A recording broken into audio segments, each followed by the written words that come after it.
Hello everybody, hope you're all well and safe wherever you are in the world.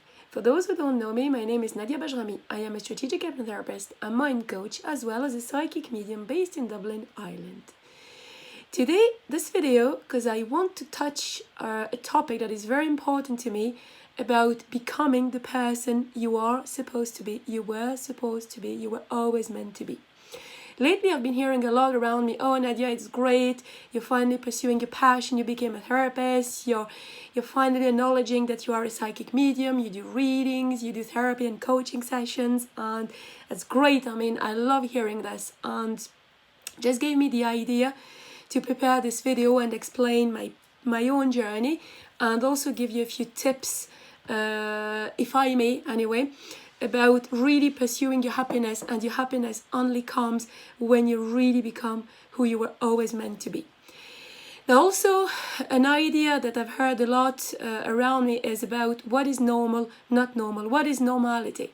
You know, this is something I really want to debunk here as well, because to me, normality doesn't really mean anything. If I ask you now today, are you normal? What can you answer? I can answer for me. I'm certainly not normal. I was born blonde-haired, brown-eyed, even taller than usually defined as normal at the time. And soon we noticed that I had a very particular vision issue, and no one could put a finger on at the time. And it's actually a rare form of retinopathy. So it impacts sight vision. So we won't go into all the details here. Don't want to bore you to tears.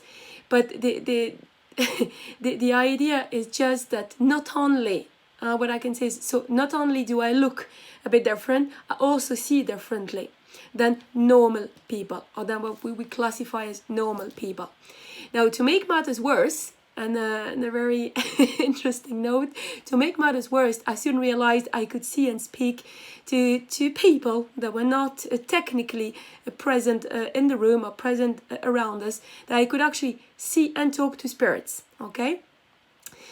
And over time, my lack of normalcy only grew worse when I started noticing other differences and making choices of my own.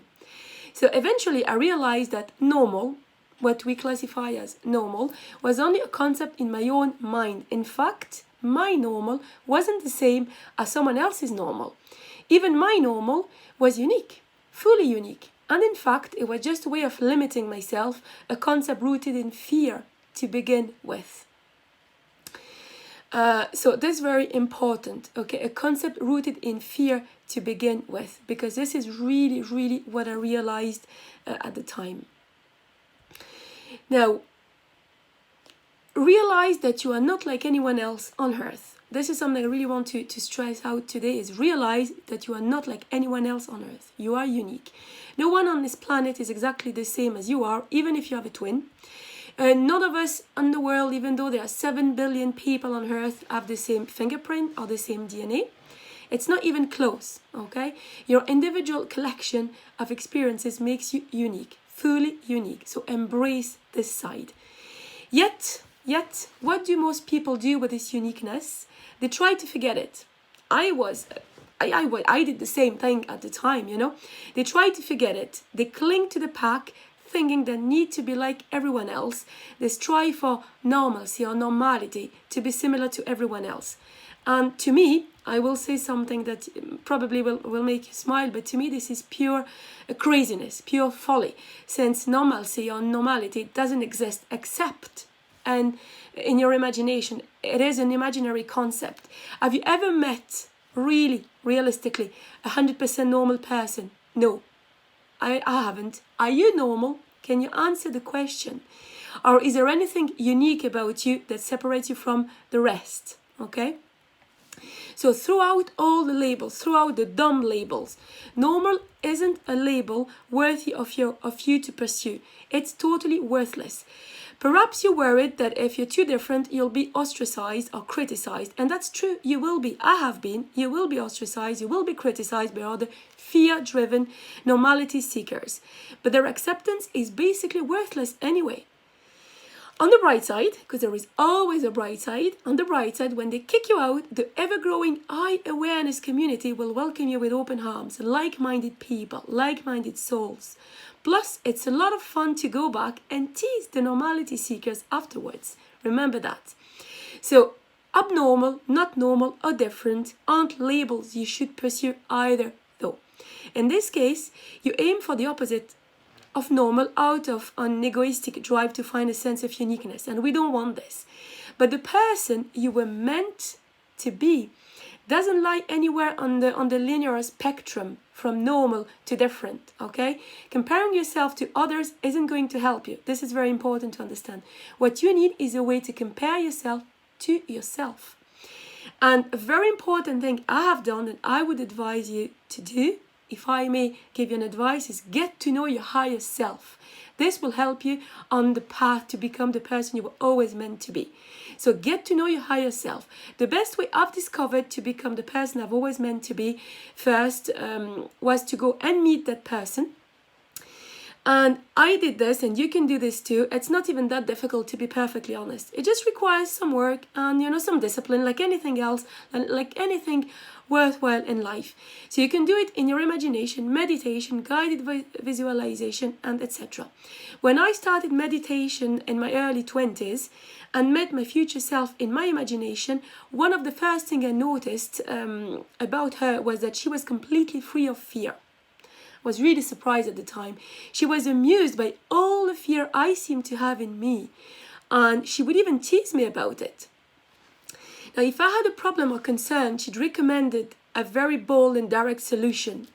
Again, this really surprised me, but it often required a great deal of courage to implement.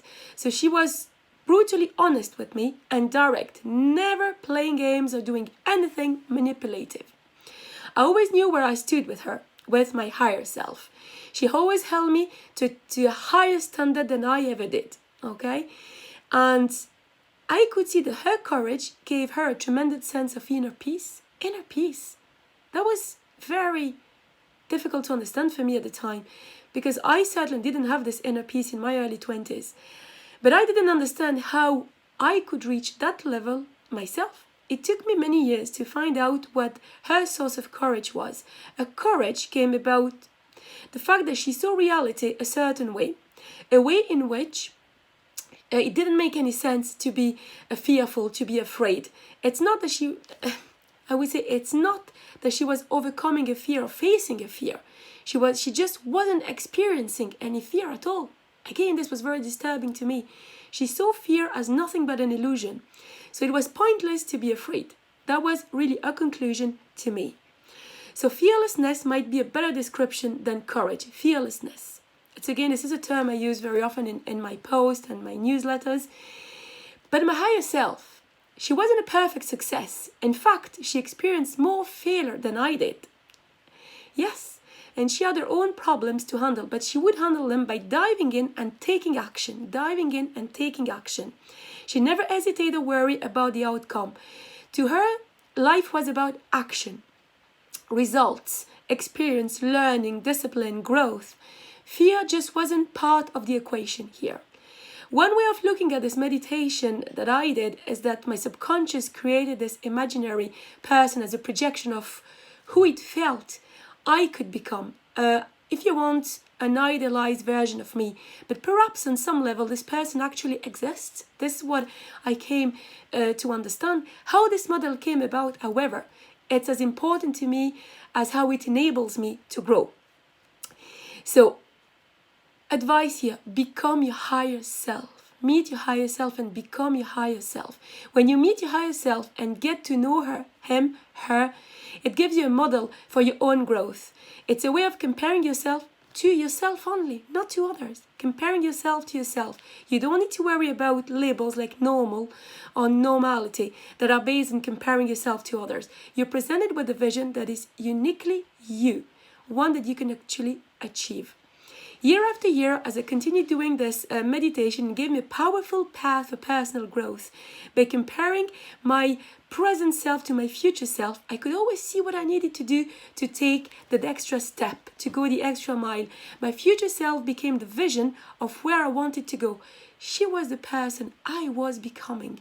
And eventually, this vision became so strong, so very strong, that I felt the presence of my higher self even outside of my meditations. She was a part of my consciousness that I could tap into whenever I needed or I wanted. Like accessing a living memory. Some people would define this imaginary person or this higher self as a spirit guide. And yes, absolutely correct, as to me, only recently I realized that she was my spirit guide, and she's now always guiding me in my daily life, in my work as a psychic medium, in my work as a therapist and as a coach. Thus, after a number of years, I felt like, I felt a fusing of that higher self with my present self. A fusion, like they came together to the point where the two really became, indistinguishable. They really became one. And now, only now in my late 30s, I can say that I actually became the person I first envisioned in my 20s, in my early 20s. It took me more than a decade to reach this point though. So remember that. It takes time, and there's no rule. Each one of us is unique. There is no rule to achieve the person you were always meant to be. Just strive to become the person you're always meant to be. This is the important thing to retain from today. Now, also the irony is that by pursuing your own uniqueness, you're likely to feel a lot more normal, what people say normal. You'll be able to connect with people from your inner strength instead of your fear. You will own yourself, knowing who you truly are and who you're meant to be. The judgments of others, whether positive or negative, won't matter anymore, won't knock you off course, never. You also meet more like-minded people without any worry or need to label them. And this is very important. High awareness people do this very naturally. Labels and titles are totally irrelevant. Two high awareness people can meet for the first time, and inside a few minutes they're discussing things like life mission, purpose, and the meaning of life in general. It makes no difference if one person is wearing a suit and the other person is wearing ripped jeans, for example, okay? They'll barely even notice. Communication really is on a high in content, at a higher level and high in content, because such people speak as if talking directly to each other's souls. And this is the important thing to retain as well. Okay? Now, all this talk today, this longer video actually than the video I usually do, is just to say that whatever you do in your life, never stop working to become the person you were intended to be. It's priceless and the key to your happiness. I mean, it took me, again, I'll repeat, over a decade to reach that level of becoming who I was always supposed to be. And I'm still learning, don't get me wrong. I've still so much to learn, and I'm actually so keen and eager. I'm excited when I get up in the morning, because I know I'm only at the beginning of the journey, of my personal journey. But now I have become the person I always intended to be. And the excitement lies ahead of me with the journey that's unfolding, and all the new things I have to learn, and all the new people I will meet on my journey, and all the new people I will help in the personal growth through my therapy, my coaching, or my psychic mediumship readings. So once again, if there is one thing, please, I would like you to remember from this video today is never, never, ever stop working to become the person you were always meant to be, and to reach your real happiness. It's totally priceless. As always, beautiful people and souls, you take care, you stay safe, and we talk very soon. Lots of love and light. Take care. Bye-bye.